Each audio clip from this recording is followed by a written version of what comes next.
हरे कृष्णा, राधे राधे सभी भक्तों को।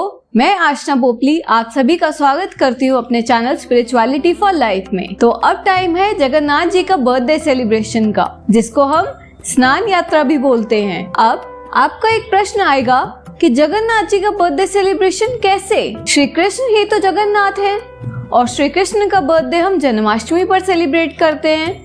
तो फिर ये स्नान पूर्णिमा क्या है, स्नान महोत्सव क्या है? जब श्री जगन्नाथ जी, बलदेव जी और सुभद्रा मैया के यह विग्रह प्रकट हुए, उसके कुछ समय पश्चात जगन्नाथ जी ने राजा इंद्रद्युम्न के स्वप्न में आदेश किया, तो उन्होंने राजा इंद्रद्युम्न को यह बतलाया कि उनका श्री जगन्नाथ जी का यह रूप ज्येष्ठ मास की पूर्णिमा को प्रकट हुआ था। और यह रूप किस प्रकार प्रकट हुआ था, इसकी पूरी वीडियो आपको हमारे YouTube चैनल पर मिल जाएगी। जगन्नाथ जी ने राजा इंद्रद्युम्न को आदेश दिया कि उस दिन पर उनका अभिषेक होना चाहिए। यह स्नान यात्रा का महोत्सव आगे भी फॉलो होना चाहिए। तभी से ज्येष्ठ मास की पूर्णिमा को यह स्नान महोत्सव मनाया जाता है। स्नान पूर्णिमा के दिन श्री जगन्नाथ जी, बलदेव जी और सुभद्रा मैया अपने गर्भगृह से निकलकर बाहर आते हैं स्नान मंडप में, जो कि आनंद बाजार की तरफ स्थित है। और यह माना जाता है कि अगर कोई भक्त स्नान मंडप में श्री जगन्नाथ जी के इस रूप का दर्शन करता है तो उसको मोक्ष की प्राप्ति होती है।